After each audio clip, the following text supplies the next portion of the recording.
সাকিব আল হাসানের রাগ সম্পর্কে কে না জানে। ক্রিকেটের পাশাপাশি রাগ নিয়েও বেশ আলোচিত তিনি।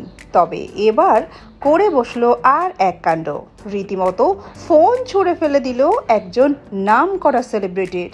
কে সেই সেলিব্রিটি? কেনই বা ফেলে দিলেন হাতের ফোন পানিতে? চলুন জেনে নেওয়া যাক বিস্তারিত।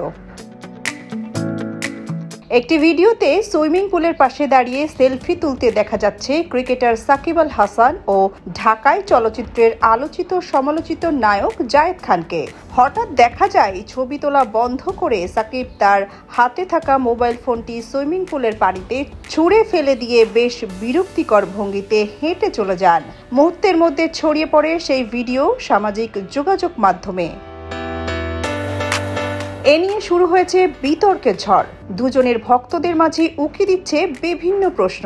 মঙ্গলবার বিকেলে বিভিন্ন মাধ্যমে ছড়িয়ে পড়ে সাকিব জায়েদের ভিডিওটি। সেলফি তোলার সময় হুট করে কেন সাকিব মেজাজ হারিয়ে ফেললেন সেই কারণ খুঁজে পাচ্ছেন না নেটিজেনরা। অনেকে ধারণা করছেন পানিতে ছুঁড়ে ফেলা ফোনটি জায়েদ খানের। আবার অনেকের মতে তাদের মধ্যে কোনো ভুল বোঝাবুঝির ঘটনা ঘটে থাকতে পারে। সেই কারণেই হয়তো নায়কের উপর চটেছেন সাকিব আল হাসান। শেষমেশ মেজাজ নিয়ন্ত্রণে রাখতে না পেরে হাতে থাকা ফোনটি পানিতে ছুঁড়ে মারেন। এদিকে সাকিবের কাণ্ডে হতভম্ব জায়েদ খান। হঠাৎ কি হলো তা বুঝে ওঠার আগেই পানিতে ডুবে গেল ফোনটি। তবে দুজনের কেউই এ ব্যাপারে কোনো কিছু স্পষ্ট জানাননি। ভিডিওটি ঠিক কোন জায়গায় ধারণ করা হয়েছে সেটিও নিশ্চিত হওয়া যায়নি। তবে ভিডিও দেখে বোঝা যাচ্ছে সেটি কোনো রিসোর্ট কিংবা হোটেল বা রেস্টুরেন্টের সুইমিং পুল হতে পারে। তবে অনেকের ধারণা সাকিবের এমন ফোন ছুঁড়ে ফেলা কোনো বিজ্ঞাপনী প্রচারণার অংশ হতে পারে।